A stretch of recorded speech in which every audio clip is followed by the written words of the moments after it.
En France, ça n'est plus l'école qui fait la loi sur les enfants, c'est les enfants qui font la loi sur l'école, voilà. Et oui, une fois n'est pas coutume, l'école, la fabrique du petit crétin. Oh, les pauvres choux, ils sont crevés à 8h. Bon, bah voilà, on va les faire commencer à travailler à 9h, voilà. Et pas trop tard non plus, hein, on va pas les faire terminer trop tard. Parce que sinon, les pauvres petits malheureux, ils sont dépressifs, ils sont fatigués. Et donc voilà, et ben, on va assouvir n'importe lesquels de leurs caprices. Tiens, ça alors. Qu'est-ce que tu fais, Jean-Célestin, le collégien, encore debout à minuit devant Candy Crush ou devant League of Legends, qu'est-ce que c'est que ça? Allez, va te coucher maintenant. Quoi? Tu es trop fatigué pour commencer l'école à 8h, mais t'inquiète pas, on va décaler à 11h30, voilà. Donc oui, comme dit Jean-Michel, gros réac, eh ben, est-ce qu'il faut faire commencer les enfants plus tard? Est-ce qu'il faut absolument assouvir tous leurs désirs?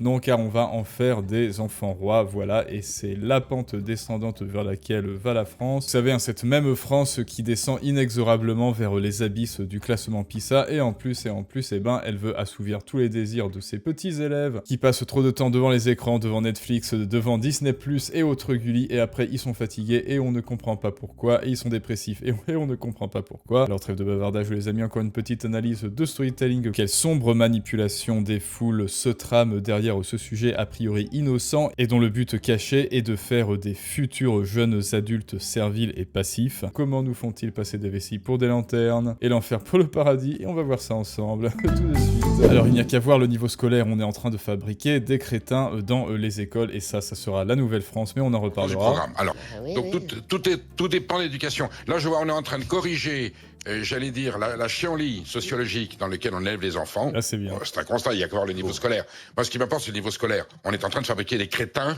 à longueur de journée dans les écoles françaises parce qu'on n'a plus de contraintes, on n'a plus de normes, on n'a plus de règles, on n'a plus de valeurs, on n'a plus de repères. Donc, et maintenant, on va dire, ah, les pauvres chéris, 8h, c'est un peu de bonheur, on va les faire se lever à 9h. Mais qu'ils aillent pas à l'école pendant qu'ils...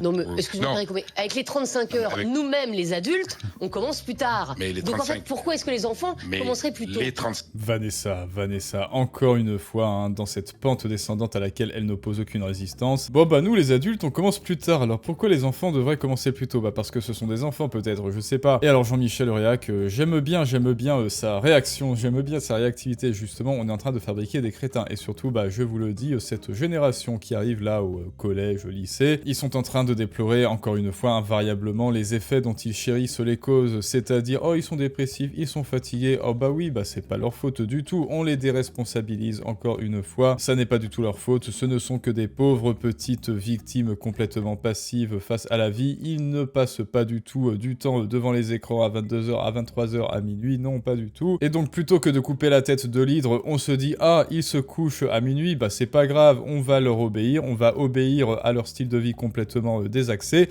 et on va faire en sorte qu'ils aillent à l'école à 10h, voilà, comme ça vous allez pouvoir continuer, les loulous, continuer de jouer aux jeux vidéo jusqu'à minuit, à regarder Netflix jusqu'à minuit. Alors, c'est un chic type l'État ou c'est pas un chic type, hein, Jean-Kévin Célestin, le lycéen, hein, c'est un chic type, et oui, bah oui, regarde, il assouvit le moindre de tes caprices. Voilà, encore une fois, hein, les adultes français font leurs petites victimes, leurs petits soumis, c'est eux qui vont s'adapter aux enfants, et ce sont pas du tout les enfants qui s'adaptent à la vie active, non pas du tout. Apparemment, ce serait à nous de s'adapter aux caprices des enfants, au fait qu'ils choisissent de rester sur les écrans jusqu'à pas d'heure, et là encore, il y a évidemment des considérations sociétales, c'est-à-dire qu'on obéit à cette injonction, à cet assouvissement des désirs, des passions, à cette injonction qu'ont les collégiens et les lycéens, et évidemment beaucoup d'adultes, à vouloir avoir un shot de dopamine immédiatement, et à ne plus du tout différer la gratification. Voilà, c'est ça qu'on encourage en fait. Dans cette société, on encourage les gens, et là surtout, les écoliers et les étudiants, on les encourage à devenir des petits crétins. On les encourage à quoi? À assouvir leurs pulsions immédiates.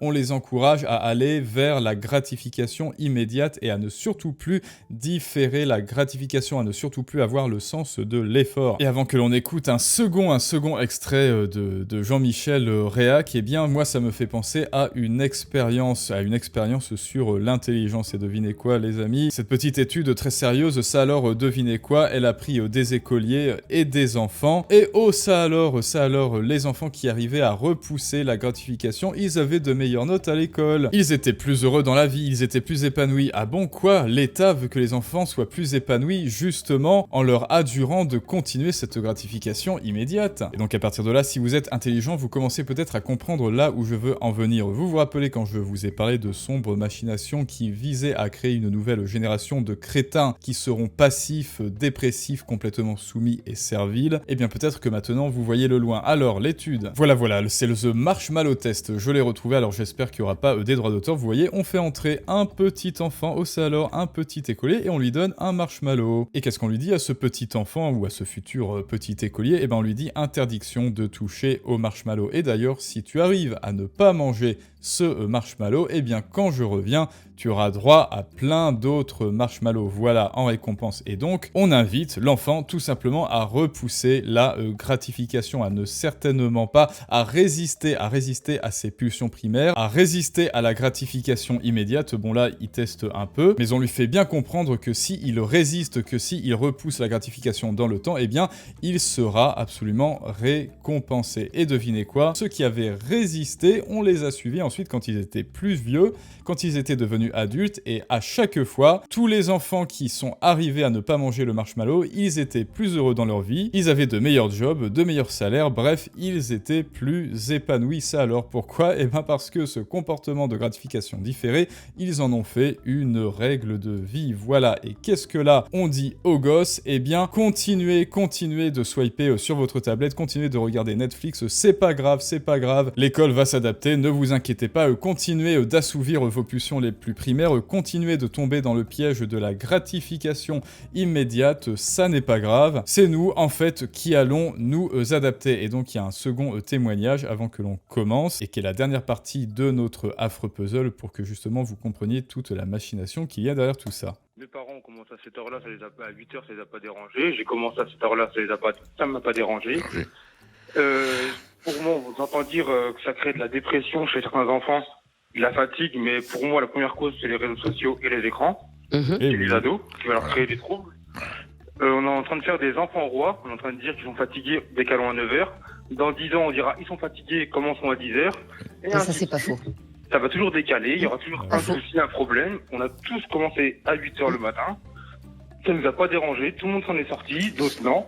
Mais c'est pas le fait de décaler d'une heure qui va les rendre plus performants ou moins dépressifs. Déjà, le problème principal chez les ados, ce sont les réseaux sociaux. Et oui, et là maintenant, les amis, nous avons toutes les pièces du puzzle. Déjà, bon, dites-moi ce que vous en pensez, ce qu'il y a derrière tout ça, derrière cette épouvantable machination. Eh bien, c'est justement, on incite les enfants, on incite cette dernière génération à être des petits crétins. C'est-à-dire, ne vous inquiétez pas, vous êtes fatigué le matin, vous êtes dépressif, vous n'arrivez pas à travailler. Pourquoi? Parce que vous vous êtes couché tard. Pourquoi? Parce que vous avez regardé Netflix ou joué aux jeux vidéo toute la nuit. Pourquoi? Parce que vous n'êtes pas parvenu à vous brider, à résister à la tentation, comme la tentation du marshmallow. Vous n'êtes pas parvenu à résister à vos passions tristes, à résister à cette gratification immédiate. Eh bien, devinez quoi, les enfants? Plutôt que de vous faire travailler, plutôt justement pour vous obliger à vous discipliner, pour vous obliger à vous surpasser, pour vous obliger à acquérir cette discipline qui vous sera bénéfique durant votre vie d'adulte, pour vous apprendre justement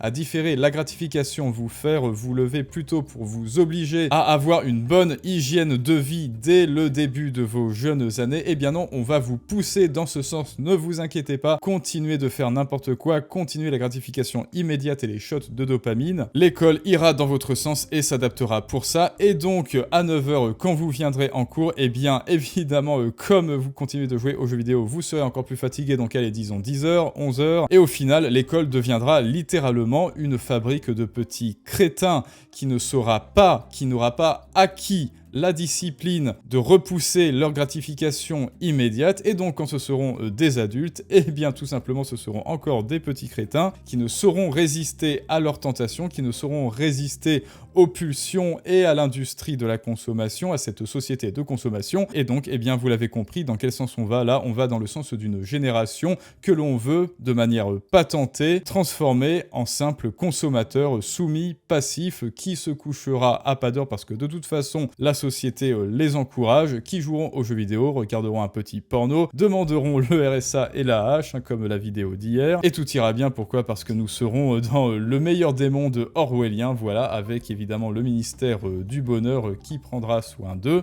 Et allez, pour ceux qui sont restés, qui ont eu le courage de rester jusqu'à la fin, tiens ça, alors il y a une petite Vanessa là qui essaie de nous expliquer la vie. Alors, mais pas du tout. Alors vraiment, quand on sait en plus que la cause essentielle du manque de sommeil des ados, c'est leur abrutissement le soir, la nuit, sur les écrans. Donc ça veut dire quoi en réalité? Ça veut dire qu'on a un système qui s'adapte en fait à ce nouveau mode de fonctionnement qu'il faudrait plutôt combattre. Donc en réalité, qu'est-ce qui se passe? Eh ben, on tire vers le bas nos ados plutôt que de leur proposer quelque chose de meilleur. Mais si, donc plus heureux que quoi? Enfin, je veux dire, voilà, on se trompe de combat, tout simplement. Et ça alors, pourquoi est-ce que les ados sont tout d'un coup dépressifs et fatigués alors que ça fait des dizaines et des dizaines de générations qu'on se lève à 6h, à 7h pour aller ensuite en cours à 8h à la même heure? Pourquoi est-ce que là, tout d'un coup, ils sont tous dépressifs et fatigués? Oh, je sais,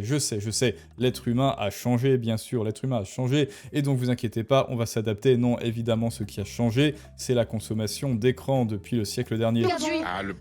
Non, les ados sont pas plus heureux aujourd'hui qu'avant.